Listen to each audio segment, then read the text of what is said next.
चलते हैं श्रीमद् भागवत महापुराण।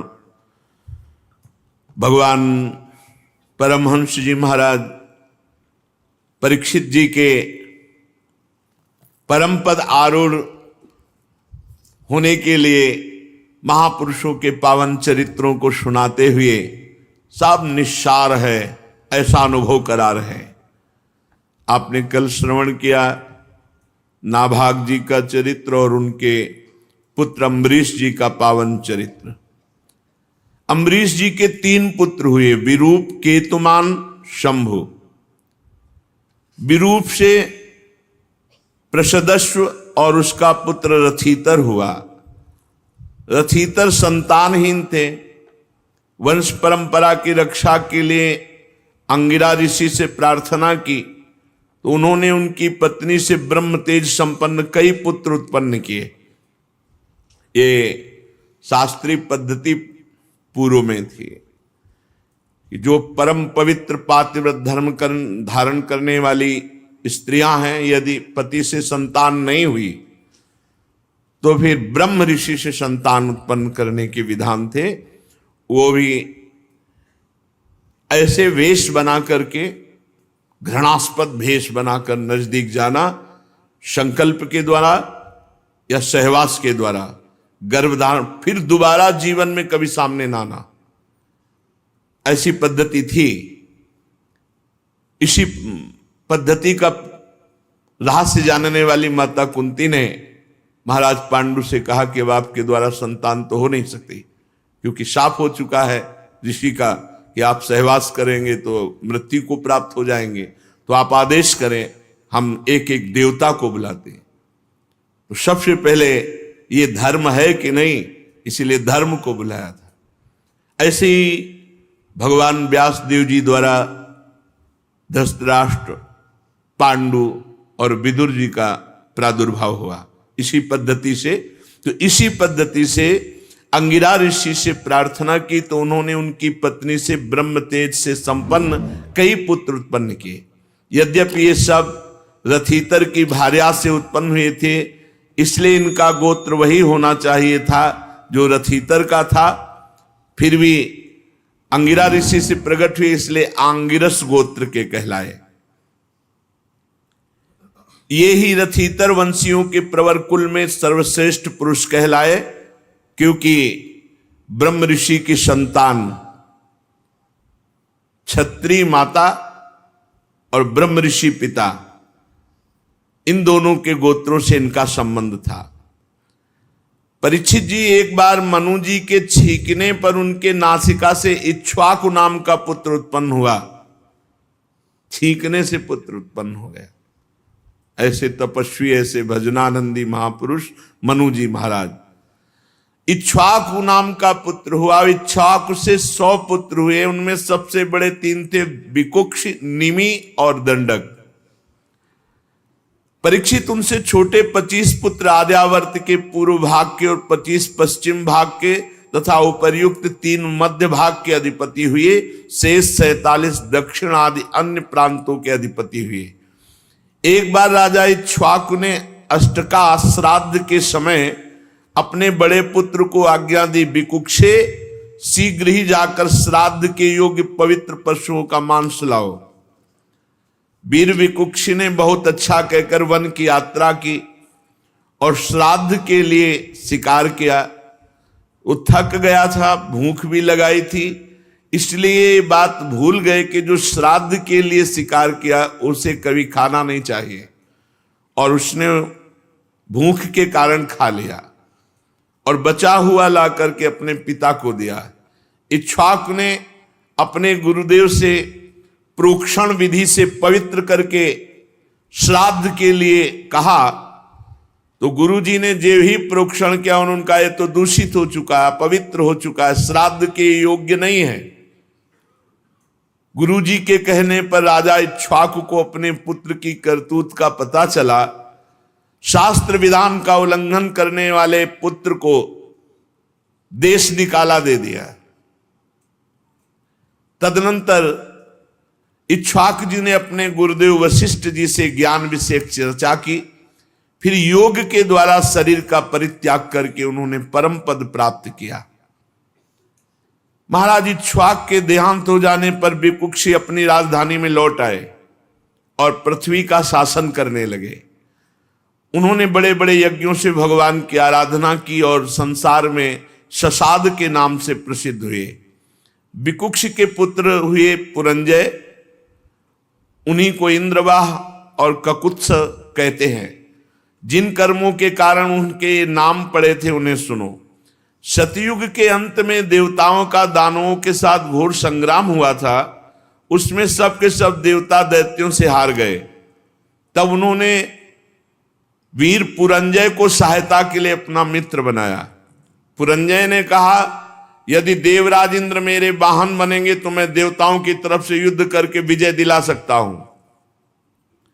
पहले तो इंद्र ने अस्वीकार किया, परंतु देवताओं की प्रार्थना पर सर्वशक्तिमान विश्वात्मा भगवान की इच्छा मानकर एक बड़े भारी बैल के रूप में इंद्र बन गए। और पुरंजय को भागवतिक शक्ति प्राप्त थी। उन्होंने कवच पहनकर दिव्य धनुष तीखे बाण ग्रहण किए और बैल पर चढ़कर ककुद डील के पास बैठकर इस प्रकार युद्ध में तत्पर हुए और विजय को प्राप्त हुए। वीर पुरंजय ऐसा रोमांचकारी युद्ध किया जिससे दैत्य सब परास्त हो गए। बाणों की मानो प्रलयंकारी वर्षा की, क्योंकि उनको भागवतिक शक्ति प्राप्त थी। रणभूमि छोड़कर सब भाग पड़े। पुरंजय ने नगर धन ईश्वर सब कुछ जीतकर इंद्र को दे दिया। इसी से उन राजर्षि को पुर जीतने के कारण पुरंजय, इंद्र को वाहन बनाने के कारण इंद्रवाह, बैल के कुकुट पर बैठने के कारण ककुत्सद कहा जाता है। पुरंजय का पुत्र हुआ अनेना, उसका पुत्र पृथु, पृथु के विश्वरंदी, उनके चंद्र और चंद्र के महाराज युवनाश्व हुए। युवनाश्व के पुत्र हुए सावस्त, जिन्होंने सावस्तीपुरी बसाई। सावस्त के बृहदस्व और उनके कोलाश्व, ये बड़े बलवान थे। इन्होंने उतंक ऋषि को प्रसन्न करने के लिए 21,000 पुत्रों को साथ लेकर धुंध नामक दैत्य का वध किया। इसी से उनका नाम हुआ धुंधमार। धुंध दैत्य के मुख की आग से उनके सब पुत्र जल गए, केवल 3 ही बच रहे थे। परीक्षित बचे हुए पुत्रों के नाम थे दृढ़ाश्व, कपिलाश्व और भद्राश्व। दृढ़ाश्व से हरियश्व और उनसे निकुंभ का जन्म हुआ। निकुंभ के बरहणाश्व और उनके कृशाश्व, कृशाश्व के सेनजित, सेनजित के युवनाश्व नामक पुत्र हुआ। महाराज युवनाश्व संतानहीन हुए, इसलिए बहुत दुखी होकर अपनी 100 स्त्रियों के साथ वन में चले गए। वहां ऋषियों ने बड़ी कृपा की और युवनाश्व से पुत्र प्राप्ति के लिए बड़ी एकाग्रता के साथ इंद्र देवता का यज्ञ कराया। एक दिन राजा युवनाश्व को रात्रि के समय बड़ी प्यास लगी। वो यज्ञशाला में गए तो देखा ऋषि जन सो रहे हैं। अब प्यास लगी थी तो जल किससे मांगे? तो वहां जो अभिमंत्रित जल रखा हुआ था, उनको ज्ञान नहीं था, वही जल पी लिया। प्रातःकाल ऋषि जन जब सोकर उठे तो देखा कि जो पुत्रेष्टि यज्ञ के लिए संकल्प किया हुआ जल था वो तो है नहीं। पूछा कहाँ है? तो उन्होंने कहा तो महाराज पी गए। उन्होंने कहा अब तो महाराज को गर्व रहेगा, क्योंकि वो तो अभिमंत्रित जल था। सब उन्होंने समझा भगवान की ऐसी प्रेरणा थी। भगवान के चरणों में नमस्कार किया कि धन्य है, बात तो वही होती है जो भगवान को कराना होता है। इसके बाद अब प्रसव का जब समय आया, 9 महीना गर्भ रहा महाराज युवनाश्व के, तो अब प्रसव की तो जगह नहीं है, तो इसलिए दाहिनी को फाड़ करके संतान उत्पन्न हुई। महान चक्रवर्ती तेजस्वी, उसे रोते देखकर ऋषियों ने कहा, यह बालक दूध के लिए बहुत रो रहा है, किसका दूध पिएगा? तब इंद्र देवता प्रकट हुए और कहा, माम धाता, मैं इसका पोषण करूंगा, तू रो मत। ये कहकर तर्जनी अंगुली उनके मुंह में डाल दी, जिससे अमृत स्राव होता है। ब्राह्मण और देवताओं के प्रसाद से उस बालक के पिता युवनाश्व की भी मृत्यु नहीं हुई और वो तपस्या करके मुक्त हो गए। और इंद्र ने उस बालक का नाम रखा त्रिशदस्यु, क्योंकि रावण आदि लुटेरे मानधाता के भय से भयभीत होते थे। ऐसे चक्रवर्ती सम्राट मानधाता, युवनाष्ट्र के पुत्र मानधाता चक्रवर्ती सम्राट हुए। भगवान के तेज से तेजस्वी होकर अकेले ही 7 द्वीप वाली पृथ्वी का शासन किया। वे आत्मज्ञानी थे, कर्मकांड के विशेष ज्ञाता थे, फिर भी वे बड़ी बड़ी दक्षिणा वाले यज्ञों से यज्ञ स्वरूप भगवान की आराधना करते, क्योंकि भगवान स्वयं प्रकाश सर्वदेव स्वरूप है। परीक्षित, जहां से सूर्य उदय होता है और जहां से अस्त होता है, वो सारा का सारा भूभाग युवनाष्ट्र के पुत्र महाराजा धीराज मानधाता के अधिकार में था। राजा मानधाता की पत्नी शशबिंदु की पुत्री बिंदुमती थी। उनके गर्भ से 3 पुत्र हुए, पुरुकुत्स और दूसरे अम्बरीश और महायोगी मुचकुंद। और इनके मुचकुंद जी की 50 बहनें थी। 50 ने अकेले सौभरी ऋषि को पति के रूप में वरण किया। परम तपस्वी सौभरी जी एक बार यमुना जल में डुबकी लगाकर तपस्या कर रहे थे, जल को स्तंभित करके। देख लो, ऐसे ऐसे महात्माओं को माया आकर्षित कर लेती है। अपने लोग तो एक डुबकी लगा के 1 मिनट भी नहीं रुक सकते, वो समाधि लगा लेते थे। जल को स्तंभित कर दिया और थल की तरह बैठे समाधिस्थ। महाराज सौभरी जी ने देखा कि एक मत्स्य मछली से क्रीड़ा कर रहा है, मैथुन सुख। उनके हृदय में आया कि ये मैथुन में तो सुख है, तभी तो एक छोटा सा जीव इतना आनंदित हो रहा है, तो मुझे ये सुख चाहिए। अब महान तपस्या के धनी सौभरी जी के मन में विवाह करने की इच्छा जग उठी। सीधे राजा मानधाता के पास गए। महल में 50 राजकुमारियां थीं। कहा कि एक भिक्षा में मुझे दो, मैं ब्याह करूंगा। अब बड़ी समस्या, शरीर से गंध आ रही मछली जैसी, जल में समाधिस्थ, हड्डी हड्डी दिखाई दे रही, कौन राजकुमारी इनको पसंद करेगी? तो राजा ने कहा कि ब्राह्मण, आपको जो कन्या पसंद कर ले उसे स्वीकार कर लो। सौभरी जी ने राजा मानधाता का अभिप्राय समझा कि तुम मुझे बूढ़े समझकर, कुरूप समझकर ऐसा बोले हो ना। झुर्रियां पड़ गई, बाल पक गए, सिर कंपायमान है, तो सोच रहे होगे कि सौभरी को कौन वरण करेगा। तो अब मैं ऐसा रूप धारण करूंगा कि तुम्हारी 50 की 50 झगड़ा करके हमसे ब्याह करेंगे। राजा से कहा, तुम आदेश दो अपनी राजकुमारियों को कि सौभरी जी महल में पधार रहे हैं, जो पसंद करे वरण कर ले पति के रूप में। अब तो ऐसा सुंदर रूप संकल्प से बना, तपस्वी महापुरुषों के लिए क्या दुर्लभ। देख लो, कामना जागृत हुई तो भजन का प्रयोग कहां होने लगा। ऐसा रूप की देवांगनाएं लालायित हो जाएं। सौभरी जी ने अंतःपुर में प्रवेश किया और वहां राजा का दूत पहले ही बोला कि राजकुमारियों, परम तपस्वी सौभरी जी पधार रहे हैं, जो पति रूप में वरण करना चाहे वो वरण कर लें। फिर तो 50 कन्या दौड़ पड़ी सौभरी जी के रूप को देखकर। इतना सुंदर रूप, सबने अपना पति बना लिया। सौभरी जी ने कहा, चिंता 50 चलो, 50 के साथ ब्याह करेंगे। अब वो कन्याएं तो बहुत सुखी हो गई, इतने सामर्थ्यशाली महात्मा पति के रूप में प्राप्त हुए हैं। एक दूसरे से कलह करने लगी और एक दूसरे से कहने लगी, तुम्हारे योग्य नहीं, मेरे योग्य हैं। ऋग्वेदी सौभरी जिले का 50 के योग्य है, चलो। और अपनी तपस्या के प्रभाव से नई सृष्टि की, महल, उपवन, नगर, सबकी रचना यमुना किनारे की। सौगंधिक पुष्पों के बगीचे परिपूर्ण कमलों से सरोवर, बगीचों में बहुत सुंदर सुंदर स्थान, महल, बहुमूल्य सैया, आसन, वस्त्र, आभूषण, स्नान, सुस्वादु भोजन, पुष्पमाला, दास दासियां सब प्रकट कर दी तपस्या से। जैसे राजा की बिरुदावली का बखान करते हैं सूत मागध बद्दीजन, वैसे ही पूरा सब वैभव। जब 50 से ब्याह करके चल रहे थे तो मानधाता को लग रहा था कि भोजन की व्यवस्था कैसे होगी, तो कहा कल यमुना किनारे आ जाना।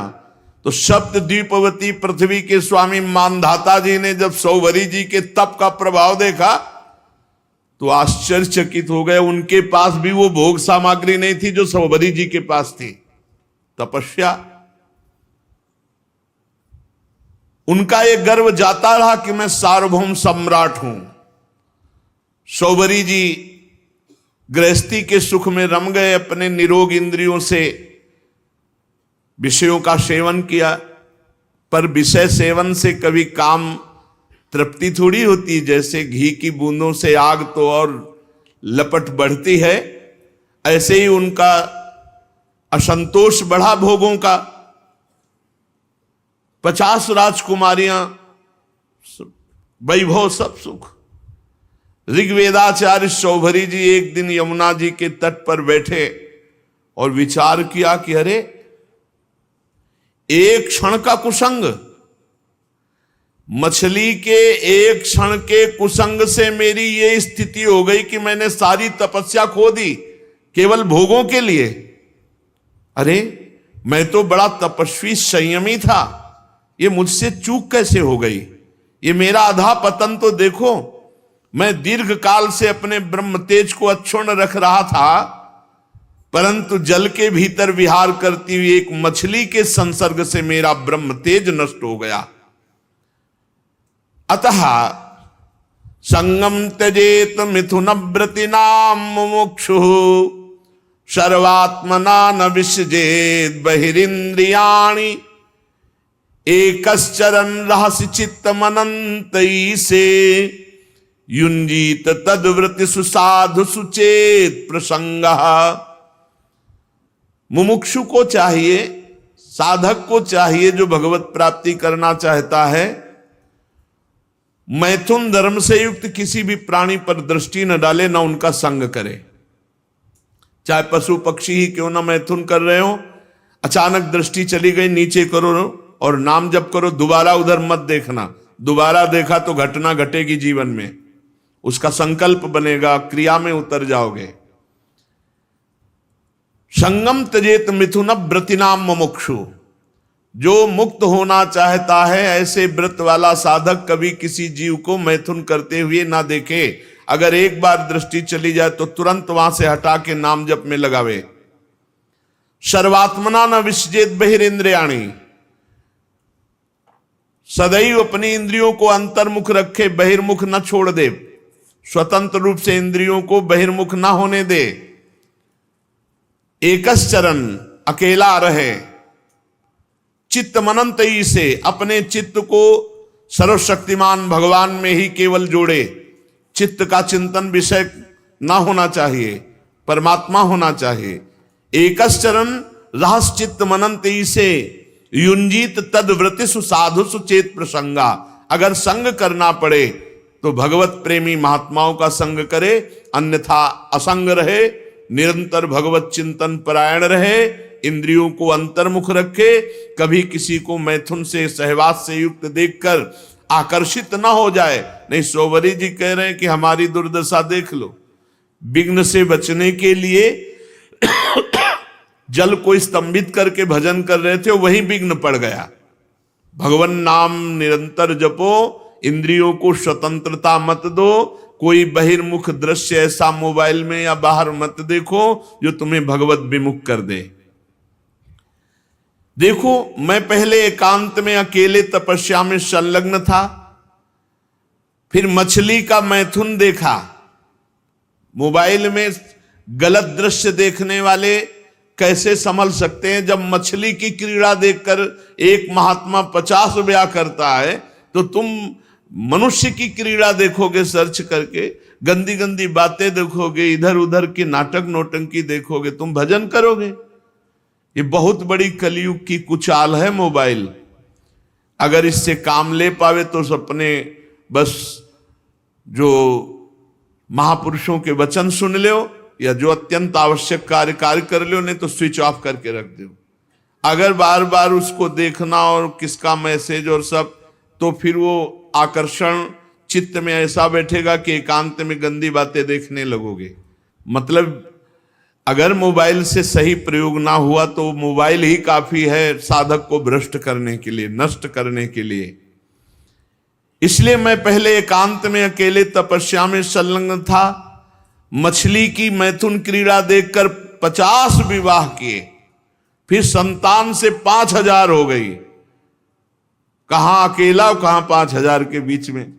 विषयों में सत्य बुद्धि होने से माया ने मेरी बुद्धि का हरण कर लिया। अब तो लोक परलोक की इतनी कामनाएं, मैं पार नहीं पा रहा। कहां अकेला भगवत चिंतन कर रहे थे, कहां 50 पत्नी, फिर 5000 संतान, फिर उनके ब्याह बर, फिर उनकी, कहां मैं फंस गया। ऐसा ज्ञान होने पर तत्काल विरक्त हुए और सन्यास पुनः लिया और वन को चले गए। अपने पति को ही सर्वस्व मानने वाली उन पत्नियों ने एकांत वन में भगवत चिंतन करते हुए शरीर छोड़ा। और सौभरी जी ने बड़ी घोर तपस्या की, शरीर को सुखा दिया और परमात्मा में लीन कर दिया। परीक्षित, जैसे ज्वालाएं अग्नि की शांत हो जाती हैं, वैसे ही उनकी 50 पत्नियां सौभरी जी के चरण चिंतन करके उत्तम गति को प्राप्त हुई, भगवद आराधना करके उत्तम गति को प्राप्त हुई। तो सौभरी जी के पावन चरित्र से ये शिक्षा लेनी चाहिए कि किसी भी जीव को मैथुन करते हुए कदापि नहीं देखना चाहिए। एक बार दृष्टि जाए, दोबारा दृष्टि ना जाए, उसका चिंतन ना होने पावे। नहीं तो साधक के मन में स्फुरना, फिर संकल्प और फिर क्रिया। इसलिए स्फुरना में ही रौंद दो। इतना नाम उच्च कोटि से जपने लोगों की स्फुरना ही समाप्त हो जाए, संकल्प बनने ही ना पावे। श्री सुखदेव जी महाराज कहते, परीक्षित, मैं वर्णन कर चुका हूं कि मानधाता के पुत्रों में सबसे श्रेष्ठ अम्बरीश जी थे। उनके दादा युवनाश्व ने उन्हें पुत्र रूप में स्वीकार कर लिया। उनका पुत्र युवनाश्व का हारित मानधाता के वंश में 3 अवान्तर गोत्रों के प्रवर्तक हुए। नागों ने अपनी बहन नर्मदा का विवाह पुरुकुत्स से कर दिया। नागराज वासुकी की आज्ञा से नर्मदा अपने पति को रसातल में ले गई और वहां भगवान की शक्ति से संपन्न होकर पुरुकुत्स ने वध करने योग्य गंधर्वों को मार डाला। इस पर नागराज ने प्रसन्न होकर पुरुकुत्स को वर दिया कि जो इस प्रसंग का स्मरण करेगा उसे सर्पों से कोई भय नहीं रह जाएगा। राजा पुरुकुत्स का पुत्र त्रिशदस्य था, उसके पुत्र हुए अनरण्य, अनरण्य के हर्यश्व, उसके अरुण और अरुण के त्रिबंधन, त्रिबंधन के पुत्र सत्यव्रत हुए। यही सत्यव्रत त्रिशंकु के नाम से विख्यात हुए। यद्यपि त्रिशंकु अपने पिता और गुरु के शाप से चांडाल हो गए थे, परंतु विश्वामित्र जी के प्रभाव से सशरीर स्वर्ग चले गए। जब देवताओं ने देखा अनाधिकारी तप के बल से स्वर्ग भेजा गया, तो वहां से ढकेल दिया और वे नीचे को सिर किए हुए गिर पड़े। परंतु विश्वामित्र जी के तपोबल से वो आकाश में ही स्थित है। न स्वर्ग मिला, न ये लोग बीच में टंगे हुए हैं त्रिशंकु जी। वे अब भी आकाश में लटके हुए हैं। त्रिशंकु के पुत्र थे हरिश्चंद्र जी। उनके लिए विश्वामित्र और वशिष्ठ एक दूसरे को शाप देकर पक्षी हो गए और बहुत वर्षों तक लड़ते रहे। हरिश्चंद्र के कोई संतान न थी, इससे वो बहुत उदास रहा करते थे। नारद जी के उपदेश से वे वरुण देवता की शरण में गए, उनसे प्रार्थना की कि प्रभु मुझे पुत्र प्राप्त हो। महाराज, मेरे वीर पुत्र होगा तो मैं उसी से आपका यजन करूंगा। वरुण देवता ने कहा ठीक है। तब वरुण की कृपा से हरिश्चंद्र के रोहित नाम का पुत्र हुआ। पुत्र होते ही वरुण ने आकर कहा, हरिश्चंद्र तुम्हें पुत्र प्राप्त हो गया, अब इसके द्वारा मेरा यज्ञ करो। हरिश्चंद्र ने कहा, जब आपका ये रोहित 10 दिन से अधिक का हो जाएगा तब यज्ञ योग्य होगा। 10 दिन बीतने पर वरुण जी ने आकर के, आप मेरा यज्ञ करो। हरिश्चंद्र ने कहा, जब आपका ये रोहित मुंह में दांत निकल आएंगे तब यज्ञ के योग्य होगा। दांत उगाने पर वरुण देवता ने कहा, अब तो दांत निकल आए, मेरा यज्ञ करो। हरिश्चंद्र ने कहा, जब इसके दूध के दांत गिर जाएंगे तब ये यज्ञ के योग होगा। जब दूध के दांत गिर गए तो वरुण देवता ने कहा, अब तो मेरा यज्ञ करो। हरिश्चंद्र ने कहा, जब दोबारा दांत आ जाएंगे तब ये यज्ञ के योग्य होगा। दांतों के उगाने पर वरुण ने कहा, मेरा यज्ञ करो। हरिश्चंद्र ने कहा, महाराज क्षत्रिय राजकुमार तब यज्ञ के योग्य होता है जब वो कवच धारण करने लगे। राजा हरिश्चंद्र पुत्र के प्रेम से ऐसा टालते रहे। उनका हृदय पुत्र प्रेम में जकड़ा हुआ था। जो जो समय बताते वरुण देवता उसी की बाट देखते। जब रोहित कुंवर को इस बात का पता चला कि पिताजी तो मेरा बलिदान करना चाहते हैं, तो अपने प्राणों की रक्षा के लिए हाथ में धनुष लेकर वन में चले गए। कुछ दिन के बाद उन्हें मालूम हुआ कि वरुण देवता ने रुष्ट होकर मेरे पिताजी पर आक्रमण किया है, जिसके कारण वे महोदर रोग से पीड़ित हो रहे। तब रोहित अपने नगर की ओर चल पड़ा, परंतु इंद्र ने आकर उसे रोक दिया। कहा, बेटा रोहित, यज्ञ पशु बनकर मरने की अपेक्षा है पवित्र तीर्थ और क्षेत्रों का सेवन करते हुए पृथ्वी में विचरण करना। इंद्र की बात मानकर वो 1 वर्ष तक और वन में ही रहे। इस प्रकार दूसरे, तीसरे, चौथे और 5वें वर्ष जहां जाने का विचार करते तो इंद्र देवता कोई न कोई रूप रख कर आते और उसे रोक देते। 6 वर्ष तक रोहित वन में ही रहे। 7वें वर्ष जब वो अपने नगर को लौटने लगे तो उसने अजीगर्त से उनके मंझले पुत्र शुनासेप को मोल ले लिया और उसे यज्ञ पशु बनाने के लिए अपने पिता को सौंपकर उनके चरणों में नमस्कार किया। तब परम यशस्वी श्रेष्ठ चरित्र वाले राजा हरिश्चंद्र ने महोदर रोग से छूटकर पुरुषमेध यज्ञ के द्वारा वरुण आदि देवताओं का यजन किया। उस यज्ञ में विश्वामित्र जी होता हुए, परम संयमी जमदग्नि जी ने अध्वर्यु का काम किया, वशिष्ठ जी ब्रह्मा बने, अयास्य मुनि सामगान करने वाले उद्गाता बने। उस समय इंद्र ने प्रसन्न होकर हरिश्चंद्र को एक सोने का रथ दिया। आगे चलकर मैं शुनासेप का महात्म वर्णन करूंगा। हरिश्चंद्र को अपनी पत्नी के साथ सत्य में दृढ़ता पूर्वक स्थित देकर विश्वामित्र जी बहुत प्रसन्न हुए। विश्वामित्र जी ने बड़ी कठोर परीक्षा ली हरिश्चंद्र जी की। एक दिन महाराज हरिश्चंद्र जी अपने राज्य के वन में भ्रमण कर रहे थे तो आवाज आई कुछ स्त्रियों की, रक्षा करो, रक्षा करो। महाराज हरिश्चंद्र ने विचार किया कि हमारे राज्य में कोई व्यभिचारी तो है नहीं जो ऐसा कर सके। उनके राज्य में कोई ऐसा नहीं था। बहुत कठोर शासन हरिश्चंद्र जी का।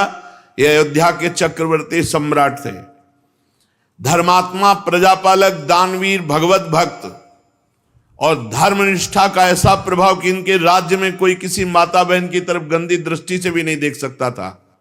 इसीलिए उनके राज्य में किसी की अकाल मृत्यु नहीं होती, किसी को रोग नहीं होता। पूर्ववासियों में बड़ी धर्म की रुचि थी। तो जब एक दिन जंगल में शिकार खेलने गए तो वहां कुछ स्त्रियां पुकार रही थी और कह रही थी, हमें बचाओ, हमें बचाओ। राजा ने शिकार खेलना छोड़कर उनके समीप गए और कहा, डरो मत, हमारे राज्य में ऐसा दुष्ट बुद्धि वाला तो कोई है ही नहीं जो इस अन्याय करके किसी स्त्री को ऐसे, डरो मत। तो शांत हो गई। पास में देखा विश्वामित्र जी खड़े थे और वो स्त्रियां और कोई नहीं थी, विद्याएं थी जो अपने तपोबल से समस्त विद्याओं को अधीन विश्वामित्र जी कर रहे थे। मूर्तिमती विद्या स्त्री होकर क्रंदन कर रही थी और विश्वामित्र जी उन्हें अधीन कर रहे थे। जब उन्होंने कहा ऐसा कोई दुष्ट बुद्धि वाला हमारे राज्य में है ही नहीं, कौन है जो तुम्हें सता रहा है? तो विश्वामित्र जी ने कहा, सता तो हम रहे, तो दुष्ट बुद्धि के हम हुए। और भारी क्रोध आ गया। जो ही क्रोध आया सो तप में क्रोध आना हानि का विषय, विद्याएं सब अंतर ध्यान हो गई। विश्वामित्र जी ने कहा, इतना तप करने के बाद मैंने अपने क्रोध को संभाला था और विद्याओं को अधीन किया, तुमने मुक्त करा दिया, तुम बड़े दयालु हो। गुस्सा में कहा। हरिश्चंद्र जी ने हाथ जोड़कर विनय पूर्वक कहा, मुनि, मैं राज्य धर्म का पालन कर रहा हूं।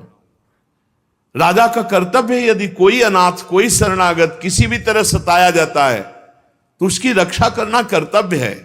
अच्छा, तो फिर मेरी भी रक्षा करो, मेरी इच्छा अनुसार दान करो।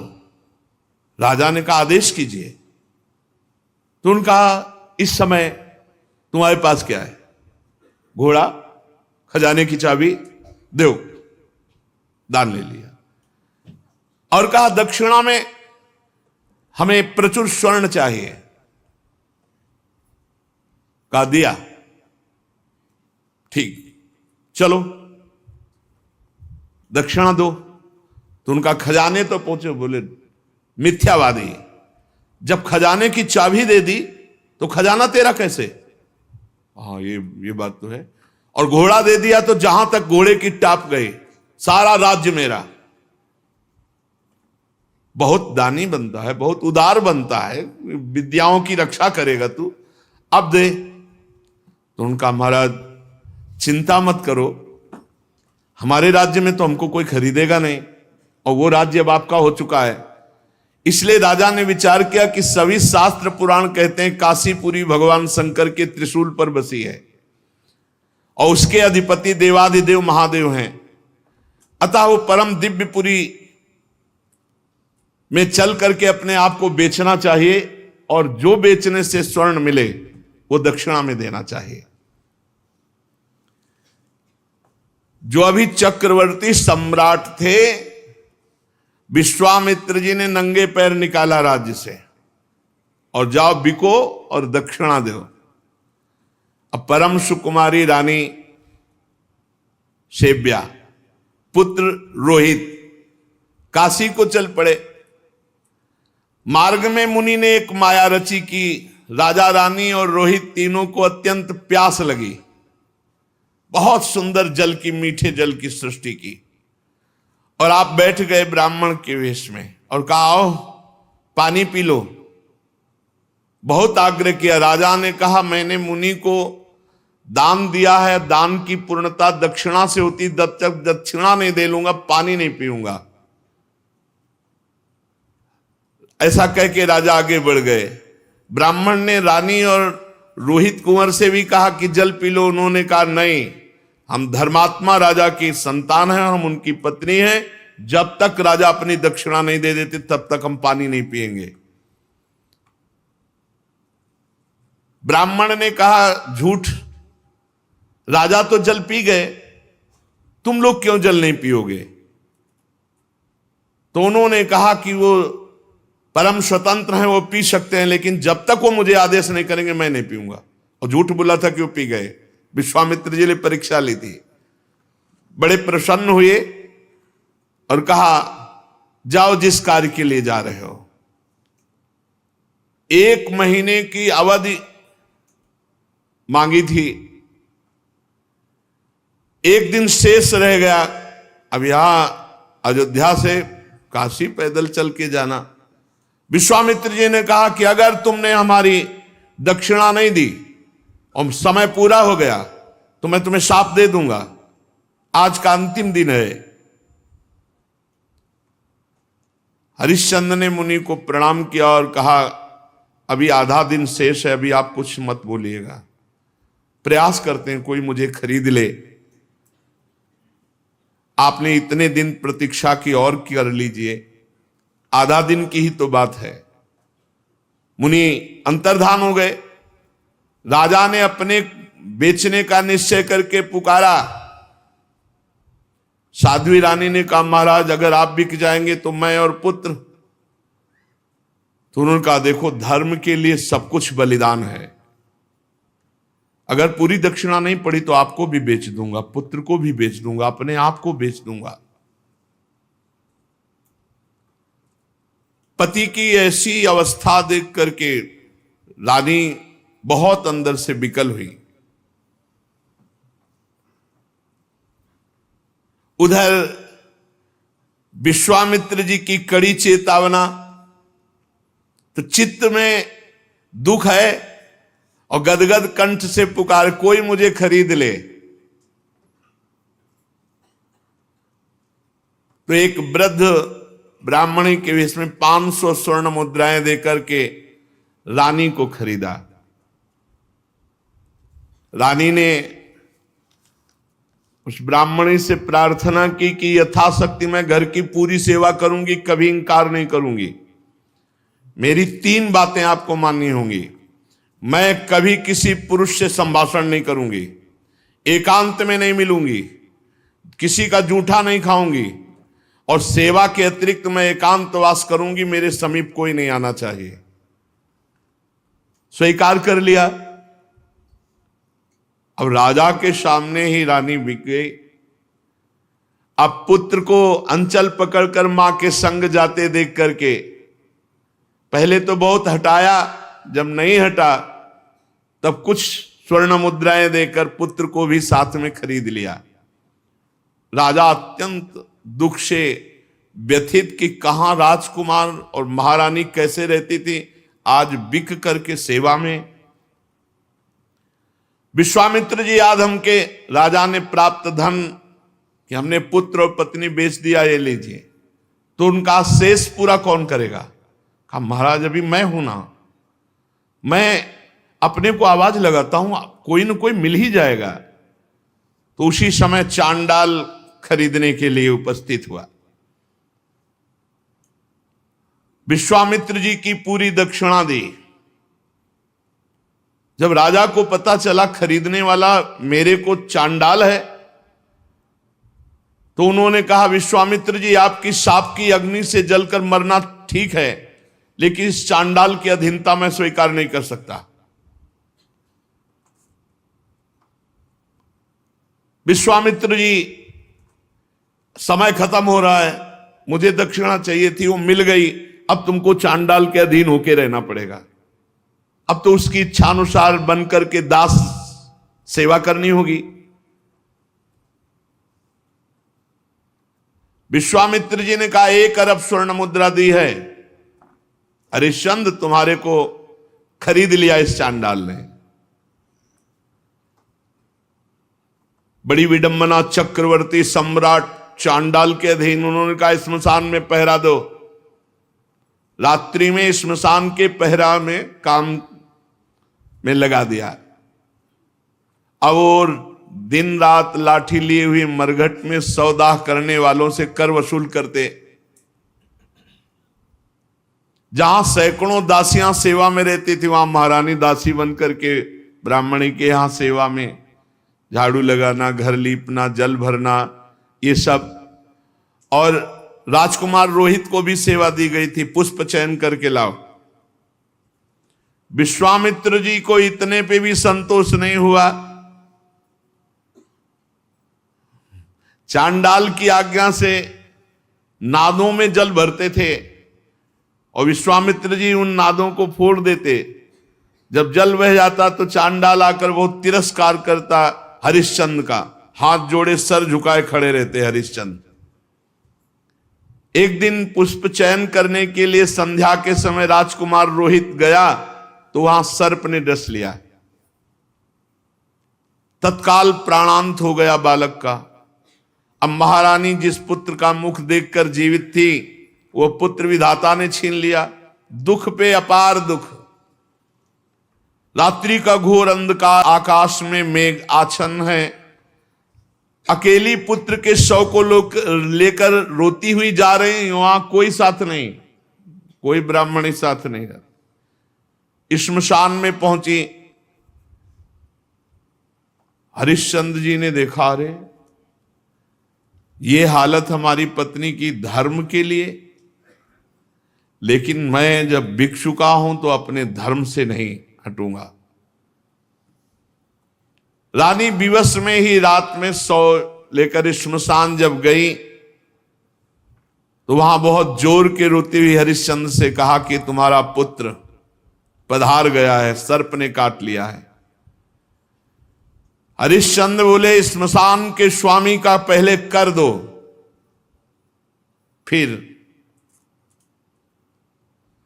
आपके लिए बिक गई हूं, आपके लिए बिकी हूं पुत्र के सहित। तो पुत्र पधार गया है, हमसे कह रहे हो कर दो, कहां से दूं, क्या है हमारे पास। अयोध्या नरेश चक्रवर्ती सम्राट महाराज हरिश्चंद्र वज्रपात मानो हो गया हो, लेकिन हिले नहीं, अपने धर्म में रहे। उन्होंने कहा कि तुम कल्पना भी नहीं कर सकती हो कि हरिश्चंद्र का हृदय इस समय कैसा है। देवी, आज्ञा का पालन अपने स्वामी को कर दिए बिना यहां हम सौदाह या प्रवाह नहीं होने देंगे। तुम अपने धर्म का पालन करो और मैं अपने धर्म का पालन करूंगा। देखो तुम तनिक भी डिगना नहीं, भारी से भारी संकट आने पर भी तुम अपने धर्म में स्थित रहना, धर्म तुम्हारी रक्षा कर लेगा। सौ ढकने के लिए कोई वस्त्र तो था नहीं, तो अपने जो शरीर में वस्त्र था उसके पहला ही टुकड़ा करके लपेट कर लाई थी। पतिव्रता ने दूसरा उसी कपड़े का जैसा हिस्सा फाड़ा और कहा कि ये कर के रूप में ले लो। जे ही उन्होंने लिया तो विश्वामित्र जी प्रकट हुए और कहा आपने वो करके दिखाया, कोई मैं एक महात्मा के वचनों का पालन करने के लिए या धर्म के पालन के लिए इस तरह अपने जीवन को, राज्य को, परिवार को। उसी समय जो चांडाल ने खरीदा था वो प्रकट हुए और कहा जानते हो मैं मूर्तिमान धर्म हूं, तुम्हें दास कौन बना सकता है। जो धर्मात्मा पुरुष है उसको किसी की त्रिभुवन में ताकत नहीं कि उसे दास बना सके। साक्षात धर्म, साक्षात धर्म ने ही चांडाल रूप होकर के खरीदा था।